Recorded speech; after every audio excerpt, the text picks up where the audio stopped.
Welcome back to Media Rebel Unplugged. I would love to welcome Dr. Sue McCready. She is a holistic pediatrician and midlife transformation expert who helps women in their 40s, 50s, and 60s navigate hormones, break, healing. And today we're really going to talk about how we can stop settling and start living with joy. Welcome to the show, Dr. Sue. Yay! I'm so happy to be here, Janice. Thank you so much for having me. I'm so excited to have you on.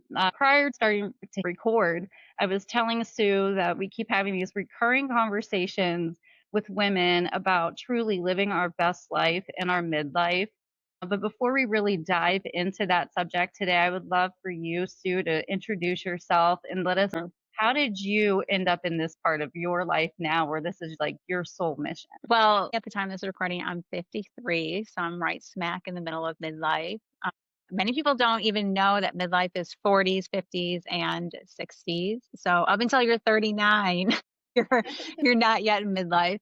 But how I got here working with women in their 40s, 50s, and 60s was really back from the early days of just wanting to help people. I mean, I really went into medicine because I saw a need from of suffering through my mom's work actually. So my mom was an emergency room nurse back in the day where you could take your kid to work, you could actually take them to the ER. So I went into the emergency room with my mom way before HIPAA was around in the 80s.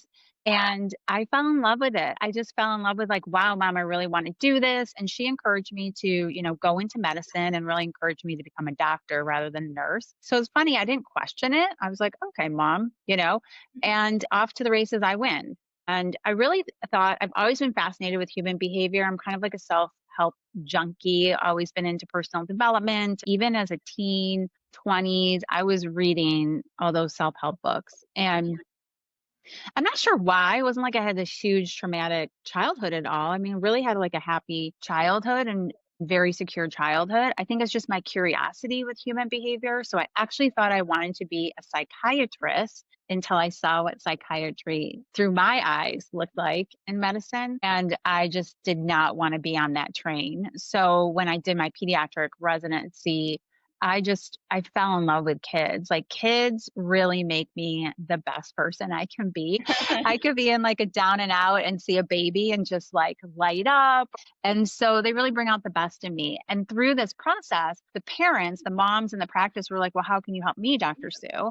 And so that really started honestly like a 15-year journey of figuring a serial entrepreneur experience of trying to figure out how to meet her need, how to meet my need, and how to meet the greater need. Because the bottom line is, I'm really here for the kids. Because the more, every child in this world comes through a mama, comes through. And so I just love teaching these principles and frameworks to women because even if they haven't birthed a child, they have children in their lives. They're impacting, they're influencing others. The way that I found it actually was I stopped trying. That's one of the big lessons. I was trying and like doing it this way and getting it wrong. And so I had started 4 other entrepreneurial businesses geared towards women and finally just stopped it all. And that's when like God put another breadcrumb in my inbox and I followed it. And that led to me developing a whole coaching practice, which I absolutely adore and love. I love that. Like you said, I think it's really important that in order for our children to be happy and healthy, mom has to be happy and healthy too. Hmm. I myself am a mom to 5 children.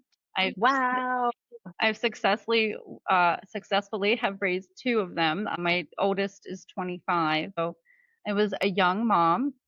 And then my second is 18. Yeah, Yeah. and I think one of the things for us moms, we have what's called mom guilt, which honestly is such a lie that we tell ourselves, don't you Yes. think? Oh my gosh.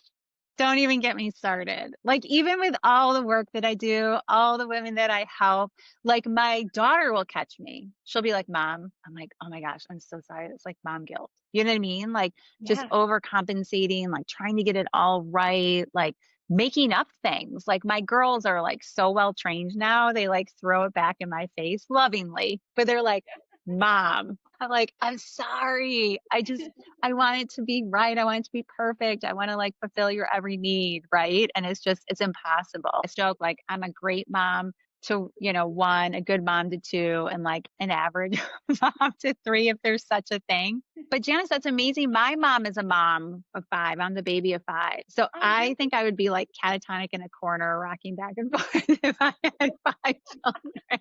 Yeah, I had pretty big age gaps with mine. So my oldest son I had when I was basically 17. And then I waited 7 years and before I had my second son. And then I spent 3 years in a row pregnant, years 7, 8, and 9. Okay. That was challenging. Wow. And then I Yes. took another gap because I got remarried and I had my only daughter, actually. It's the baby. Yeah, And she's the baby. she's the baby. Lucky her. She knows how to milk the system. Oh, yeah. And she's a New Year's Day baby too. So it Oh. was like all these things were in sync for her being the first, you know. So Mhm. yeah, I mean it's challenging. I've gone through the ups and downs. I put myself through college with a young child who has Wow. autism, and I worked Wow. 3 jobs in high school to take care of us because I was a single mom. And so it was a very unique journey, I think, compared to your Wow. average person, but it's taught me a lot about myself and more self-awareness now that I'm older to be able to reflect on that journey to really now feel like I can live my life with joy. Like I Mhm. think so many times it was under criticism, and I think that we're really good at self-criticism.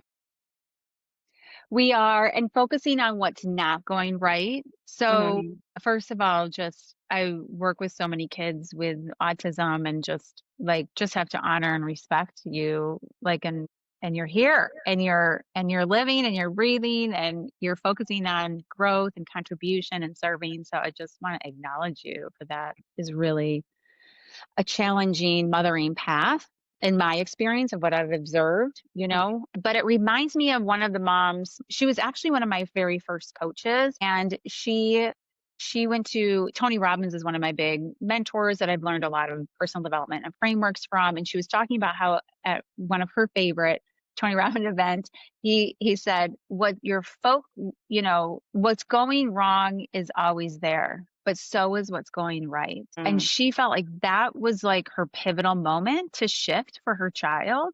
Like, instead of focusing on, like, cause that just like, oh, I can just so feel that, like, for parents too, like, especially with challenging kids or difficult situations, like, what's wrong is always there, but so is what's right. And like just shifting and focusing on like what's going right and what's amazing, also through their lens of those children. I love. They see so many things we don't see. They have taught me that time and time again. I like, Dr. Sue, did you see that thing in like the ceiling? I'm like, what thing? Like, And they're they're just so honest too. Like they don't live with that lens that we do where I think we really are careful about how we say things to people so we don't hurt their feelings, Mhm. and they're just blunt about it. Yeah, lovingly. So it's love, I do believe. Yeah, that's beautiful. Mm. Yeah, which I think is one of the ways, right? Like, in terms of the topic of like getting out of low vibe stress cycles and really getting into sustainable joy. That's one of the major frameworks that I always use. Like, what are you focused on? And I catch myself all the time. It's like when I'm in a disempowering emotion, like when I'm sad or mad, angry, there's nothing wrong with that emotion. It's like, what's the message? And getting the message and feeling it and moving it through you are all great things. And also just getting curious, like how you created that emotion. So I Mm, realize, like, when I create that emotion, like a kind of what we would call like a negative emotion that we don't want to feel, though I believe all emotions are neutral. But it's really like, what are you focused on? Are you focused on what's going right or what's going wrong? Are you focused on what you have or what's missing? Are you focusing on what you can control or what you can't control?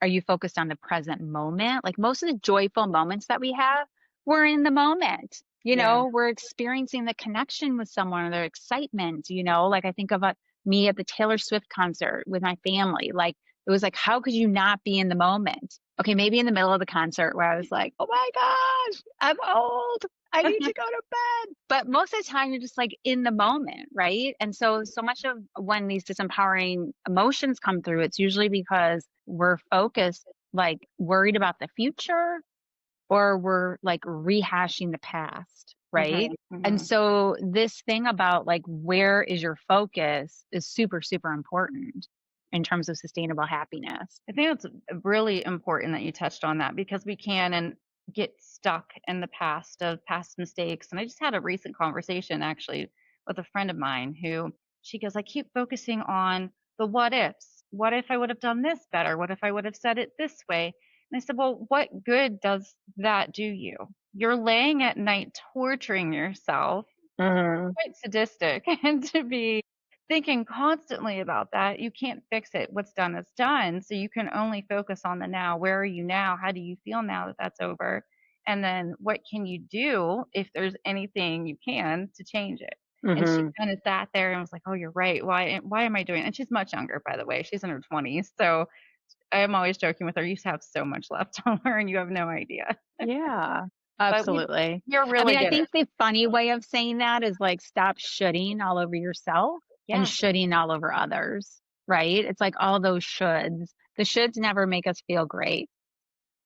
No, they don't, and I think that's how we get stuck instead of, like we're saying, like, really truly living with joy and with purpose and overcoming. You can't if you keep living in the past. And just like when we think about, future stuff can feel overwhelming. So my daughter, she really struggles with anxiety, and Mhm. school is starting, and she goes, "I don't know if I can do it, mom. It's a new building because they have new just a brand new building they built, and I don't know how I'm gonna go on with it," and I said, "Well, you have to stop thinking about the future. How do you feel right now in the present moment?" You know? And so she has started to do this thing again. I could see her doing it. She's like thinking about the future. Oh, no, no, no. And then she stops and I hear her mumble to herself, "How do I feel right now?" Well, right now I feel pretty good. And she was like, "You know what, mom, it worked." And I was like, "Oh, thank God." Yeah, And I it's watched her awesome. practice it. Yeah, I think that's a really important step. Absolutely. I mean, I think the saying goes like stay in the present or you'll miss your entire life. Something Yeah. like that, right? It's like, yeah, it's really a skill I continue to practice. What would you say is like one of the biggest misconceptions that you're hearing from women these days? I think the general overall would be like the sentiment of like somehow life is happening to me versus for me, Okay. meaning that like one we're kind of in a shit pile is how I think about it and things are just not going our way. It's Yeah. really easy to think that like we're somehow just being whipped around by life, right? Like we're out of control, like things are just happening to me. And always though, whenever you look at those really difficult moments, like I think about my multiple miscarriages, like 3 before my first and a second trimester before my first and my second. And those were like really painful, like I say God's gifts wrapped in fascinating packages, really challenging at the time. And there was no doubt that I was stuck in like life is happening to me. Like I felt like I had no control. I felt like mad and angry at God. I was like, how could you do this to me? Like literally I'm like fighting with God as if there's a thing. Like not gonna win that one. And just not seeing the gift, right? And it's really Mhm. hard to see the gift when you're sitting inside and you haven't really fully unwrapped the fascinating package. And then everybody can think of something like that where it felt like life was happening to you. It felt like life, this is going wrong. This isn't right. This shouldn't be happening. And yet, maybe months later, years later, you're able to look back on that exact same thing and be like, wow, that is an amazing gift that was given to me, right? Like that is life happening for me. So like in the case of my multiple miscarriages, I actually learned something incredible about my own health and genetics that I've been able to and still to this day help hundreds and if not thousands of children with that information. Like help their lives be better because of the nugget of wisdom of health that I learned through my journey with multiple miscarriages. So I think like what we get wrong is like we think it's happening to us. Like we think we're just getting under the shit pile, right? Like it's not going our way, quote unquote. And yet, what if it's going God's way? What if it's source's way? What if it's the divine way in order for you to grow to therefore give, right? I love that you shared that and that you're open about that, and I hear you, as you say that. I myself have suffered from multiple miscarriages, and it's funny how some people are taken aback by my having 5 children, and I always see it now as a blessing, but I also laugh. But I was always told, "Be careful what you ask of God," right? Mm, So I had a miscarriage, and then I ended up with what's called a molar pregnancy, which you're probably familiar with. mm-hmm. Other people probably not so much. So I was really down. I mean, I'm like, my son's, almost 7, and I really want to give him a sibling, and I'm thinking I'm never going to have any more children because it was right after my first. And I remember just sobbing so hard and asking God, please, please give me more children. And then I spent 3 years pregnant. So it's a really tough journey when you go through that, as you said. Like it feels like it's really happening to you, and just like how do you overcome, especially a loss like that and multiple losses like that? How do you see joy and grief? Mhm. Absolutely. What's the book? No Mud, No Lotus. That's what comes to mind for me. It's Yeah. like you really get to go through the mud, quote unquote, and that's how you have the appreciation looking backwards. That's how life becomes richer. I get emotional weeping thinking about that. Like your perspective as a mom of a child who, is neurodivergent or however you want to like say it, because honestly, sometimes I'm like, are they or are we? Like, Yeah. who's neurodivergent? Yeah, something to reflect on for sure. Yeah, it's interesting how I love how you position that. Joel was nonverbal. He went from being verbal to all of a sudden he's nonverbal, he's screaming when he's getting a bath, and Mm, and yet my dad was still in denial that something was not typical. not typical. Yeah, beautiful. Beautifully said. But I mean, it taught me a lot too because it made me stand up for my son. So I had gone to his pediatrician about it, and she tried to accuse the fact that I was thinking that there was something wrong because I was a teenage mom who couldn't handle being a mom. Wow. And I said to her, "Well, if that was the case, why is it that my son has been very comfortable sitting on the floor opening and shutting that cabinet door for the past 10 minutes?" Mm. Me. And she was like, "I'll go get the paperwork." Like, I think all relationships are sacred contracts, Yeah. right? So I believe like each one of our relationships, including our relationship with each child, is different and Mm, what we're here to teach them and what they're here to teach us. Like, I hear your son gifting you growth and resilience, mhm, speaking up, mhm. right? Like, yeah, I mean, what mama, like, we become mama bears when like nothing's going to stand in our way. We just like something just like rises out of us, right?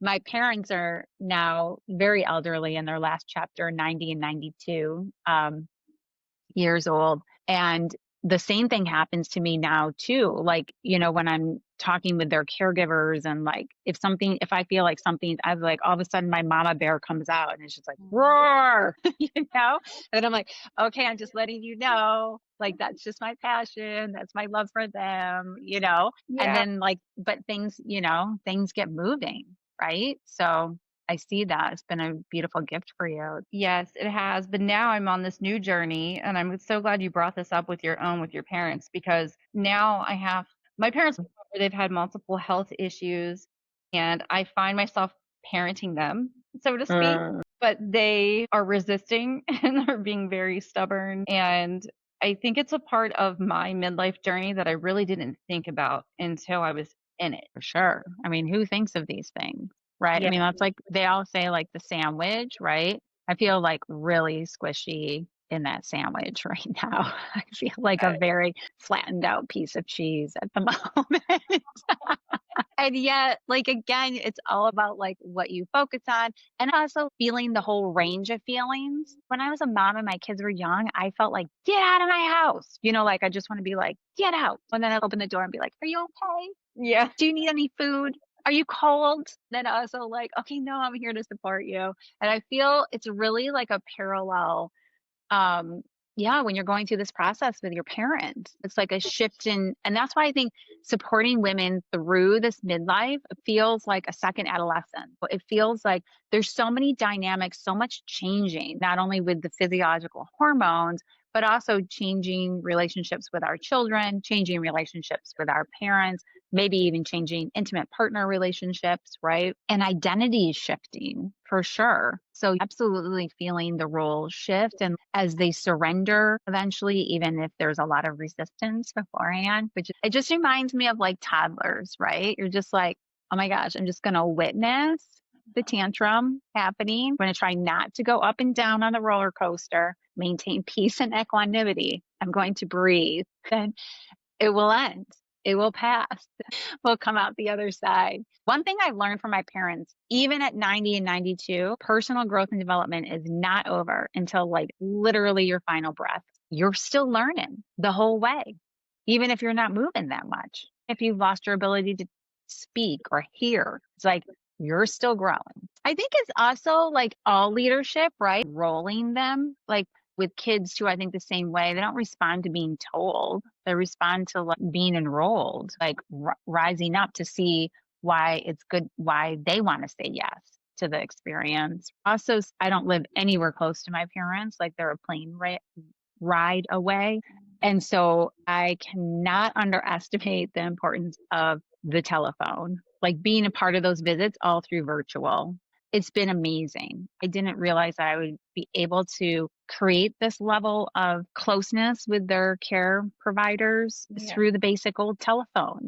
You know what? I thought of that. As you said, I think as we're going through these transformations, right? I found myself the other day having these weird intrusive thoughts of my youngest daughter is nowhere near graduating yet or moving out yet, but for some reason I was sitting there like, oh my gosh, one day I'm going to be completely alone Mm-hmm. because I'm single Mm-hmm. and I just have them, and when they're gone, oh no, what will Yeah. I do next? I know I coach women like that too. It's expanding your identity. You are a mama and also you're so much more, right? And so I think that's the thing about, and how do you get to still be a part of their lives in a way that works for you and for them? Hmm. Honestly, one of the things is when my oldest left for college, I've never been closer to her since she's been out of the house. I think there's endless possibilities.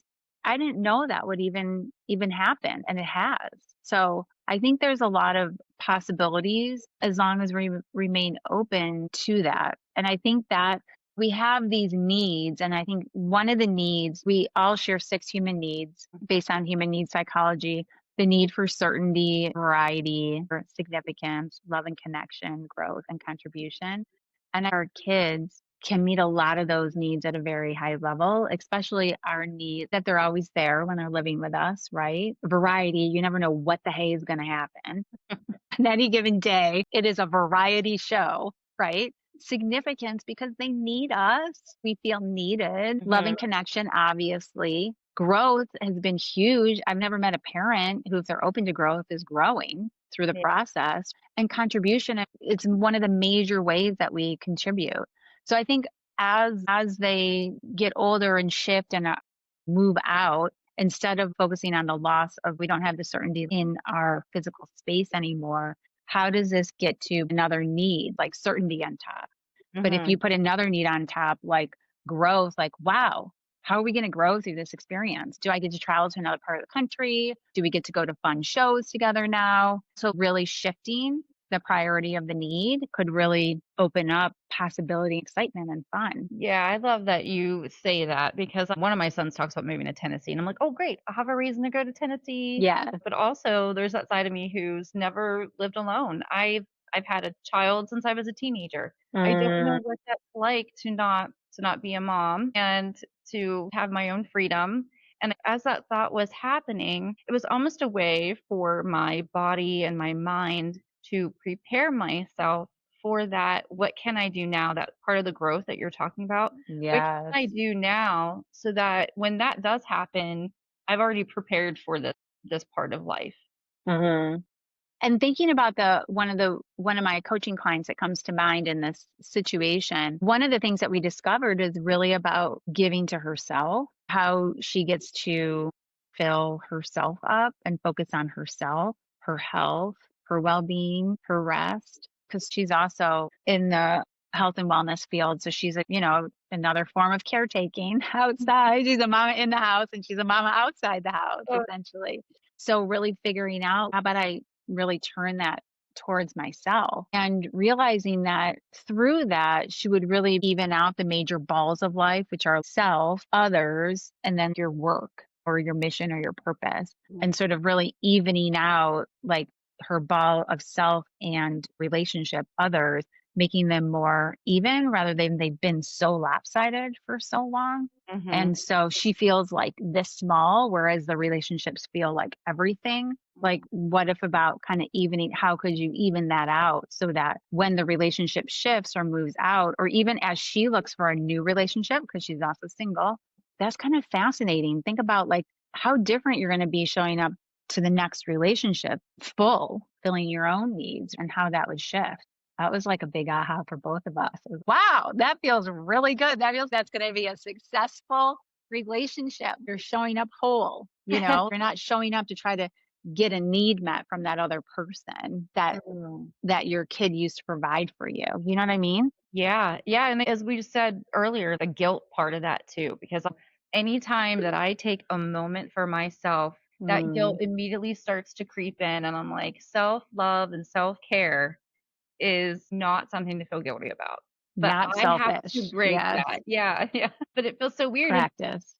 even in this arena of doing the podcast, it was to help others that I didn't even realize that I was doing in some sense. Yeah, I think it can be both too. Like, I feel like this meets my needs and also contributes to others. I really do feel when I do my work, including this. So I can see how it would be both. I feel the same. I'm definitely on a personal journey. Scheduling a spa, even if it's gifted to me, you won't believe how long I delay those. I have one that's like 6 months old. And so it's just like, why not, Sue? And it feels still like I could be doing so many other things. Like, so yeah, I get it. It's a journey. Taking time for ourselves, I think, is something that definitely instills more joy when we take that time and can forgive ourselves, give ourselves some grace in the process. Mhm.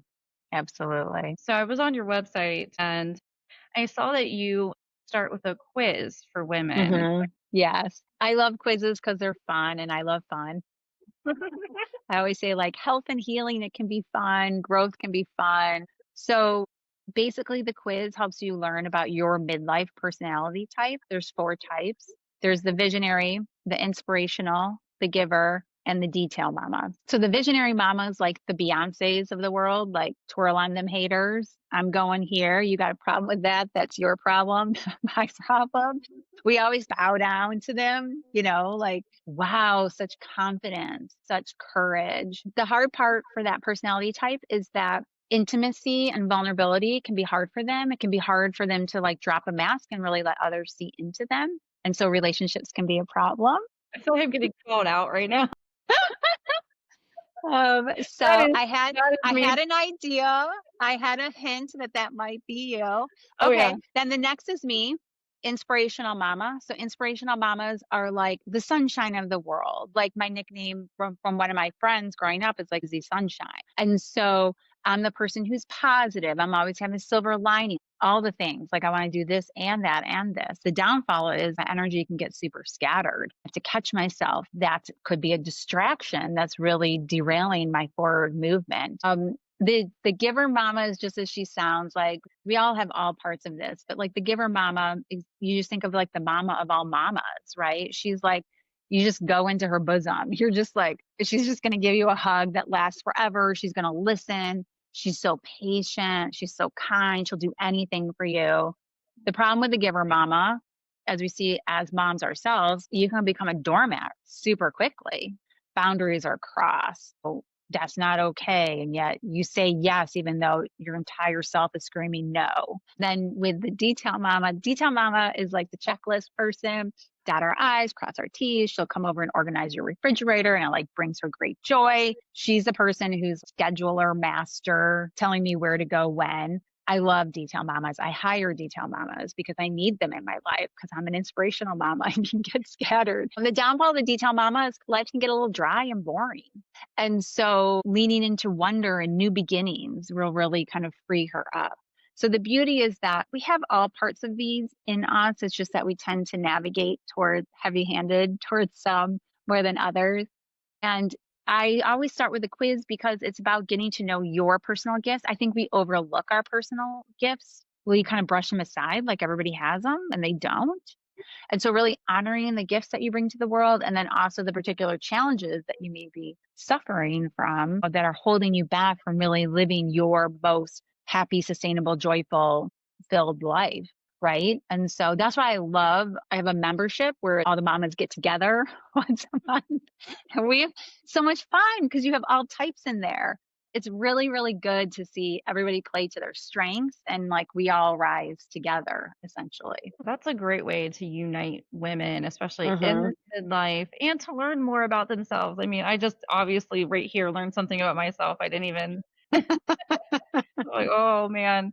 I love that though. I think that's so important to really look at ourselves on a deeper level in a way that we wouldn't. And I love that you're creating that path for women. I so commend you for doing that. I Thank encourage you. every woman listening to go to your website and take this quiz. I'm going to take the quiz, even though we both know I'm probably going to land in visionary. So, can you please tell everybody where they can find you? So it's DRSUEMCCREADIE.com. Awesome. And we will all have a link in the description. So if you didn't catch what Sue said, you'll be able to find it there. Sue, I cannot thank you enough for taking the Oh, time. thank you. It's been super fun. I From love one your mama to another. well, I've definitely learned a lot today in our conversation. Mm. Anybody listening has something that they can take away from this, go to your site and learn a little bit more and follow up with you. So thank you again for being on. And for everybody listening, please make sure you like and subscribe so you can keep hearing from wonderful women like Sue. And we will talk to you later.